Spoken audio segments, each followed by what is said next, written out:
Hello and welcome दोस्तों। आप सबका स्वागत है इस नए एपिसोड में। ये नया एपिसोड नहीं है दोस्तों, जो प्रीवियस वीडियो है पार्ट 1 फार्मास्यूटिकल इंडस्ट्री के बारे में, ये उसका पार्ट 2 है दोस्तों। आई होप दोस्तों आपको पार्ट 1 पसंद आया हो। अगर आपने पार्ट 1 नहीं देखा है दोस्तों, तो आप पार्ट 1 पूरा देखकर फिर से इस वीडियो पे आ जाइए पार्ट 2 देखने के लिए।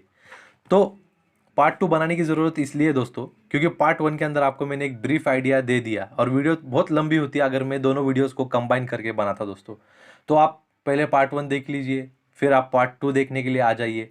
पार्ट 1 के अंदर मैंने आपको फार्मास्यूटिकल इंडस्ट्री के बारे में एक ब्रीफ इंफॉर्मेशन दी है कि ये इंडस्ट्री होती क्या है, कितनी बड़ी है और कितना टाइम लगता है इस इंडस्ट्री के अंदर आपको नाम और फेम कमाने के लिए या फिर न्यू ड्रग मॉलिक्यूल डेवलप करने के लिए।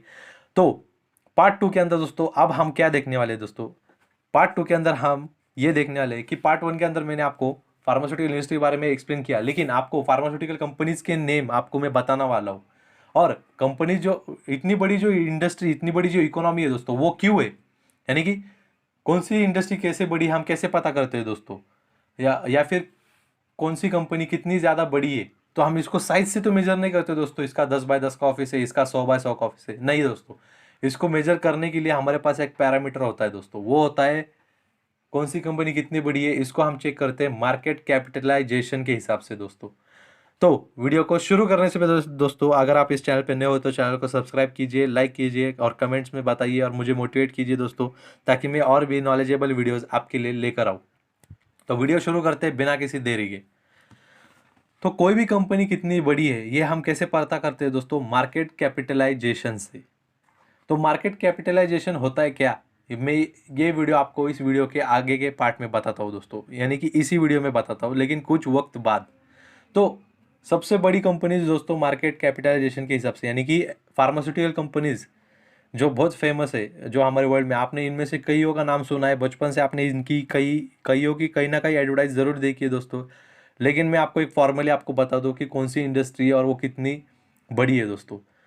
तो जॉनसन एंड जॉनसन दोस्तों, सबसे पहली कंपनी है जॉनसन एंड जॉनसन और इसका मार्केट कैपिटलाइजेशन है दोस्तों $429.45 बिलियन। इसके बाद दोस्तों आती है दूसरी कंपनी रॉश, ROCHE, और इसका मार्केट कैपिटलाइजेशन है $266.08 बिलियन डॉलर, नहीं दोस्तों CHF। और CHF किस देश की करेंसी का शॉर्ट फॉर्म है, ये आप गूगल पे सर्च कीजिए और कमेंट बॉक्स में आके कमेंट कीजिए कि CHF किस कंट्री की करेंसी का शॉर्ट फॉर्म है दोस्तों। तो थर्ड नंबर पे आती है दोस्तों फाइजर। फाइजर एक अमेरिकन कंपनी है, आपको पता है, और इसका मार्केट कैप है $199.60 बिलियन। इसके बाद आती है नोवार्टिस, इसका मार्केट कैप है $223.20 बिलियन CHF। इसके बाद नंबर 5 पे आती है दोस्तों मर्क एंड को, इसका मार्केट कैपिटलाइजेशन है $194.99 बिलियन। इसके बाद है एबॉट लैबोरेटरीज, इसका मार्केट कैप है $219.05 बिलियन। सातवें नंबर पर आती है FV और इस कंपनी का मार्केट कैप है $180.93 बिलियन। इसके बाद आठवें नंबर पे आती है दोस्तों नोवो नॉर्डिक्स और इसका मार्केट कैप है $791.27 बिलियन DKK डॉलर्स होती है US की। और DKK कौन सी कंट्री की है दोस्तों करेंसी, ये आप मुझे कमेंट करके बता सकते हो। इसके बाद आती है 9 नंबर पे इली लिली और 10th नंबर पे आती है ब्रिस्टॉल मेयर्स स्क्विब और इनका मार्केट कैपिटलाइजेशन है $198.94 बिलियन एंड $138.82 बिलियन। तो ये इनका मार्केट कैपिटलाइजेशन है दोस्तों। और ये डॉलर्स में कितना होता है दोस्तों, आप प्रीवियस वीडियो जाके देखिए जहाँ पे मैंने बताया कि how much is million billion and trillion in dollars and rupees, वो वीडियो आप देख लीजिए। तो जिससे आपको अंदाज़ा हो जाएगा कि ये कंपनीज कितनी बड़ी है और इनका मार्केट कैप कितना बड़ा है दोस्तों। अब नेक्स्ट पार्ट ये आता है दोस्तों कि मार्केट कैपिटलाइजेशन एक्चुअली है क्या, जी जिससे ज़रिए से हम कंपनी कितनी बड़ी है वो पता करते हैं दोस्तों। तो मार्केट कैपिटलाइजेशन बहुत ही सिंपल कॉन्सेप्ट है दोस्तों, जिससे आप पता करते हो कि ये कंपनी की साइज कितनी बड़ी है दोस्तों और इसकी मार्केट वैल्यू कितनी है दोस्तों। तो मान लीजिए, और ये जो कंपनी मैंने आपको बताई है दोस्तों, ये सारी कंपनी स्टॉक एक्सचेंज पे लिस्टेड है। स्टॉक एक्सचेंज के बारे में आपको पता है, ये शेयर मार्केट का कंसेप्ट है दोस्तों। वहाँ पर ये कंपनीज लिस्टेड है जहाँ से हम पता करते हैं कि, और वो कंपनीज होती है दोस्तों, ये स्टॉक मार्केट पे वो कंपनीज लिस्टेड होती है जिन्होंने लोगों से, आपके और हमारे जैसे लोगों से पैसा उठाया होता है दोस्तों। यानी कि आपने और हमने इन कंपनीज में इन्वेस्ट किया और ये कंपनी ने उसी से डेवलप की और अपने कंपनी को आगे बढ़ा रही है दोस्तों। तो मार्केट कैपिटलाइजेशन क्या होता है दोस्तों, आप शेयर मार्केट में शेयर खरीदते हो, तो मान लीजिए एक शेयर की प्राइस है 10 रुपये, तो आपने जो शेयर खरीदा दोस्तों उसकी प्राइस है 10 रुपये, और वो company number of shares issue करती है दोस्तों। तो आपने समझो 100 शेयर्स खरीद लिए 10 रुपये के भाव पे, यानी कि आपने इन्वेस्ट कर लिया उसके अंदर। लेकिन मार्केट कैप में क्या होता है दोस्तों, टोटल कंपनी के शेयर्स कितने दोस्तों, कंपनी XYZ कंपनी, और इसने मार्केट के अंदर टोटल कितने शेयर्स इशू किए, 1 लाख शेयर्स इशू किए 10 रुपये के प्राइस पे, यानी कि इशू किए मतलब 10 रुपये के प्राइस पे, यानी कि अब भी जो उसकी मार्केट वैल्यू है दोस्तों, यानी कि रोज शेयर का भाव ऊपर नीचे होता है दोस्तों सप्लाई और डिमांड की वजह से।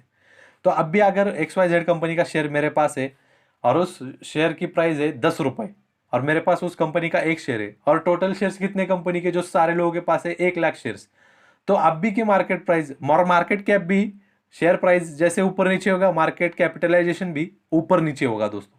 तो 10 रुपये प्राइस है अभी एक शेयर की, और कंपनी के टोटल शेयर से 1 लाख शेयर जो कि अभी करंट मार्केट में, तो कंपनी का मार्केट कैपिटलाइजेशन कितना होता है दोस्तों, share price, current share price of one share multiplied by number of shares outstanding, जितने शेयर्स मार्केट में अवेलेबल है।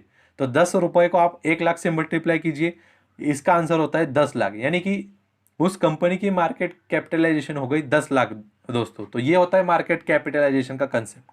तो ये इस तरीके से आप पता कर सकते हो कि वो कंपनी कितनी वैल्यूएबल है, उस कंपनी की मार्केट वैल्यू कितनी है, और वो कितनी बड़ी जाइंट कंपनी है दोस्तों।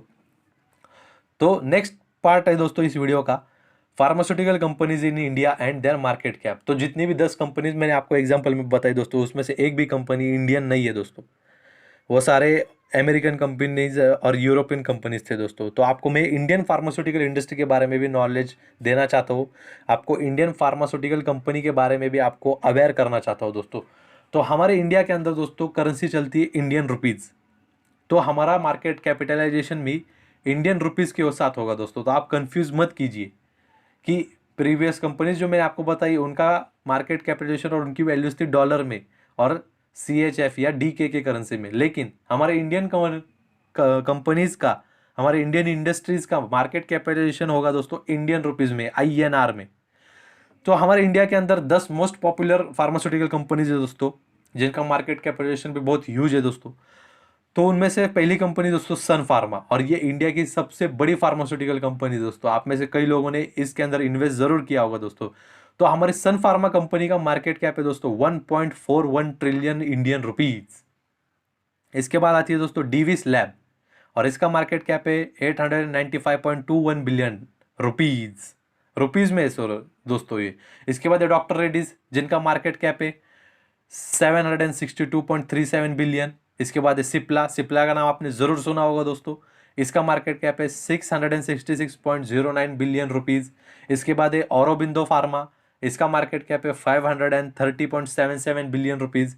इसके बाद है Cadila health, Lupin, Torrent pharma, Alkem lab और ग्लैंड, और इनके मार्केट कैपिटलाइजेशन 462.22 बिलियन डॉलर से लेकर लास्ट जो कंपनी है ग्लैंड, वहाँ पर इनका है 346.53 बिलियन रुपीज।